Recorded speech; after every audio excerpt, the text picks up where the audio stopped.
selamat pagi dokter. Perkenalkan nama saya Luhu Landari, dokter muda anestesi, periode 15 Juni sampai 28 Juni 2020. Di sini saya akan menjelaskan mengenai perioperatif medicine. Jadi perioperatif medicine itu adalah perawatan pasien mulai dari saat persiapan operasi sampai dengan pulih sepenuhnya, di luar tindakan operasi dan prosedur yang dijalankan. Jadi tujuannya adalah untuk mempersiapkan pasien untuk perawatan pra, intra, dan pasca operasi untuk mencapai kondisi ideal pasien yang akan menjalani pembedahan mayor. Jadi manajemen anestesi itu ada 3, yaitu preoperatif, yaitu perawatan sebelum operasi. Yang kedua adalah intraoperatif, yaitu perawatan saat menjalani operasi, dan postoperatif adalah perawatan setelah operasi. Jadi di sini saya akan menjelaskan mengenai preoperatif.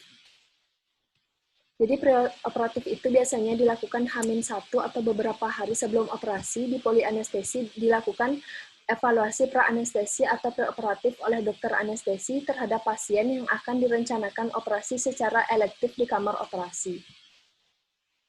Tujuannya adalah untuk membangun hubungan dokter pasien, mendokumentasikan kondisi sistem organ yang memerlukan pembedahan, penilaian status kesehatan pasien secara keseluruhan, mengungkap kondisi yang berpotensi menyebabkan masalah selama dan setelah operasi dengan menentukan risiko perioperatif, kesempatan optimalisasi untuk mengurangi morbiditas atau mortalitas perioperatif, membantu menentukan rencana perawatan perioperatif yang tepat, memberikan edukasi pasien tentang pembedahan, anestesi, dan perawatan intraoperatif dan pasca operasi dengan harapan mengurangi kecemasan dan memfasilitasi pemulihan pasien. Selanjutnya adalah pengurangan biaya, lama rawat inap, pengurangan resiko pembatalan operasi, dan peningkatan kepuasan pasien. Jadi adapun standar pelayanan pre-anestesi, yang pertama adalah review rekam medis yang masih tersedia, wawancara dan pemeriksaan berfokus pada pasien, yaitu dengan mendiskusikan riwayat pengobatan, riwayat anestesi atau operasi sebelumnya, dan terapi medis lain, memeriksa kondisi fisik pasien yang dapat mempengaruhi keputusan mengenai resiko dan manajemen perioperatif, melakukan pemeriksaan penunjang yang diperlukan, lalu memberikan terapi perioperatif yang sesuai, memastikan memperoleh persetujuan pasien atas tindakan anestesi, mendokumentasikan bahwa semua tindakan di atas telah dikerjakan. Jadi manajemen perioperatif itu, seluruh data harus dicatat pada catatan preoperatif, hubungan dokter-pasien, dan riwayat preoperatif. Jadi langkah-langkah evaluasi preoperatif yang pertama adalah identitas pasien harus dicatat dengan lengkap seperti nama, umur, jenis kelamin, alamat, pekerjaan, dan nomor rekam medis. Lalu anamnesis, pemeriksaan fisik, pemeriksaan penunjang, asesmen risiko, informed consent, persiapan pasien preoperatif, dan premedikasi. Yang pertama adalah anamnesis, yaitu dicari keluhan utamanya, riwayat penyakit sekarang, riwayat penyakit dahulu dan pengobatan, riwayat alergi, riwayat anestesi, pembedahan, kehamilan dan persalinan, riwayat keluarga, riwayat pribadi dan sosial, yaitu ditanyakan makan minum dan kebiasaan khususnya. Yang pertama, riwayat penyakit sekarang ditanyakan lokasi keluhan, onsetnya kapan, kualitas keluhan, kuantitas keluhan, faktor yang dapat memperberat keluhan, faktor yang dapat memperingan keluhan, dan analisis sistem yang menyertai keluhan utama. Jadi untuk penyakit dahulu dan pengobatan, ditanyakan kepada pasien apakah pernah mengalami keluhan yang serupa, dan riwayat pengobatan apa yang pernah diberikan. Lalu untuk riwayat alergi dan intoleransi, tanyakan alergen, reaksi tubuh saat terjadi alergi, seperti gatal, kemerahan, bibir bengkak, kesulitan nafas, hingga syok, dan juga pengobatan apa yang diperoleh saat terjadi alergi tersebut. Untuk riwayat anestesi, bertujuan untuk mengetahui riwayat masalah anestesi sebelumnya yang dapat ditanyakan mengenai operasi apa yang dilakukan sebelumnya, menggunakan anestesi apa, general atau lokal, kapan, di mana, komplikasinya apa, dan analgesik apa yang digunakan pasca operasi. Untuk riwayat kehamilan atau persalinannya, ditanyakan menarche atau menopause-nya usia berapa, siklus terakhirnya kapan, volumenya berapa, siklusnya reguler atau tidak, dan ditanyakan juga HPHP-nya. Untuk riwayat persalinannya ditanyakan apakah sesar atau normal, dan pembiusan apa yang digunakan pada saat operasi tersebut, serta adakah riwayat abortus atau tidak. Selanjutnya ada riwayat keluarga, ditanyakan apakah di keluarga pasien ada memiliki keluhan yang sama karena akan berhubungan terhadap kondisi pasien. Jika misalnya keluarga pasien memiliki penyakit asma, bisa saja pasien juga menderita penyakit asma. Untuk riwayat pribadi dan sosial, ditanyakan makan dan minum terakhirnya, jenis makanan dan jumlah makanan. Lalu dilakukan juga puasa prabedah. Jadi puasa prabedah itulah periode atau periode tidak diperbolehkan menerima asupan cair maupun padat per oral dalam jangka waktu tertentu sebelum prosedur pembedahan dengan tujuan untuk mengurangi resiko aspirasi paru dan komplikasinya. Jadi ditanyakan untuk kebiasaan khususnya, seperti adakah riwayat merokok pada pasien. Jadi pentingnya stop merokok sebelum operasi itu tergantung dengan durasinya. Jadi jika 12 jam sebelum operasi itu dapat mengurangi karboksi hemoglobin. Lalu untuk 2 hari dapat mengurangi efek nikotin di kardiovaskular dan memperbaiki fungsi siliar. 2 minggu sebelum operasi dapat mengurangi volume sputum. Jika 2 bulan itu adalah waktu ideal untuk stop merokok yang dapat mengurangi resiko bronkospasme dan sekresi bronkial. Dapat juga ditanyakan mengenai riwayat konsumsi alkohol pada pasien.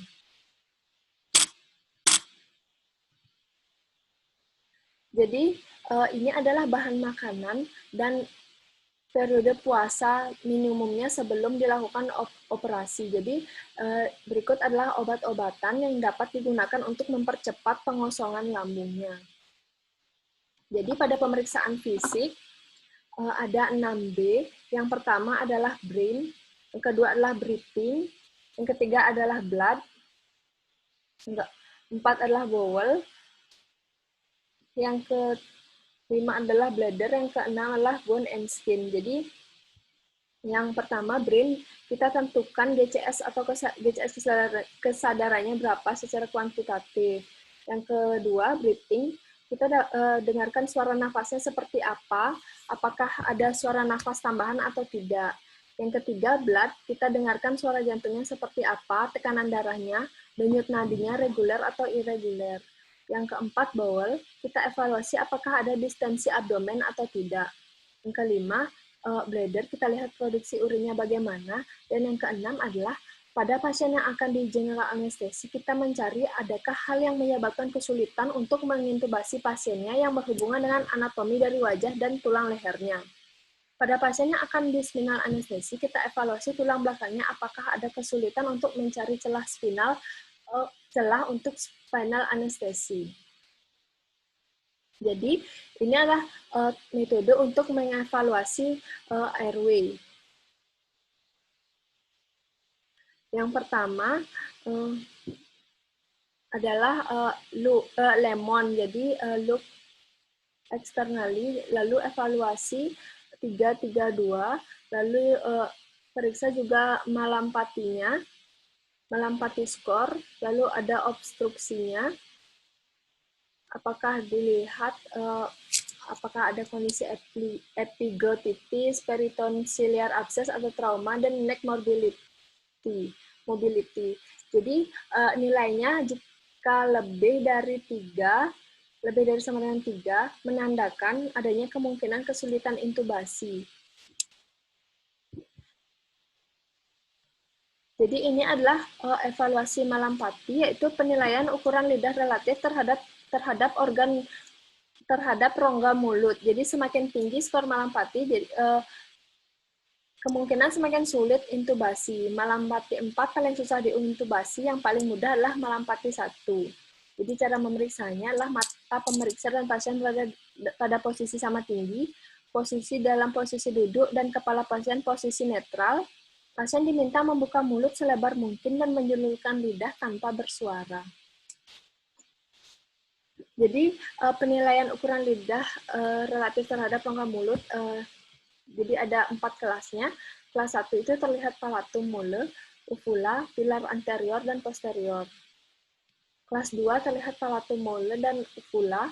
Kelas 3 terlihat palatum mole dan sedikit uvula. Kelas 4 palatum mole dan tidak terlihat. Jadi pemeriksaan penunjang, Jadi tidak semua pemeriksaan lab harus dikerjakan, sesuaikan dengan anamnesisnya, apa yang ditemukan pada anamnesis. Selain itu disesuaikan juga dengan pemeriksaan fisiknya, apa yang ditemukan pada pemeriksaan fisik, baru dilakukan pemeriksaan penunjang.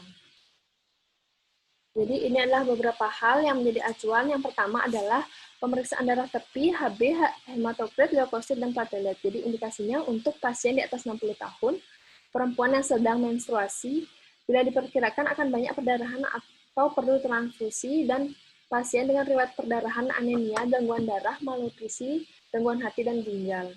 Yang kedua adalah ada pemeriksaan serum glukosa, kreatinin, urea, dan elektrolit. Jadi indikasinya untuk pasien di atas 60 tahun, pasien riwayat diabetes, gangguan nutrisi, gangguan renal, hati, diare, mual muntah, pasien riwayat konsumsi steroid, diuretik, ataupun non-obat nefrotoksik.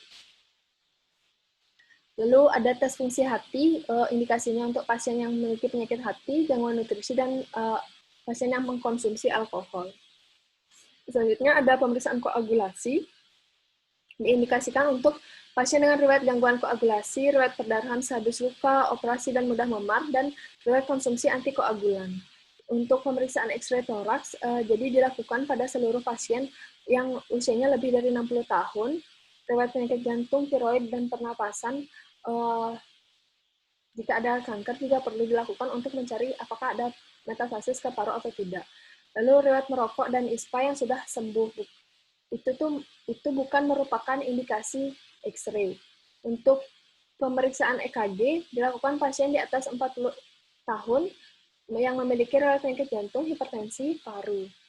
Jadi untuk asesmen resiko, jadi diagnosis anestesi itu untuk memprediksi kejadian yang tidak diinginkan secara non-spesifik.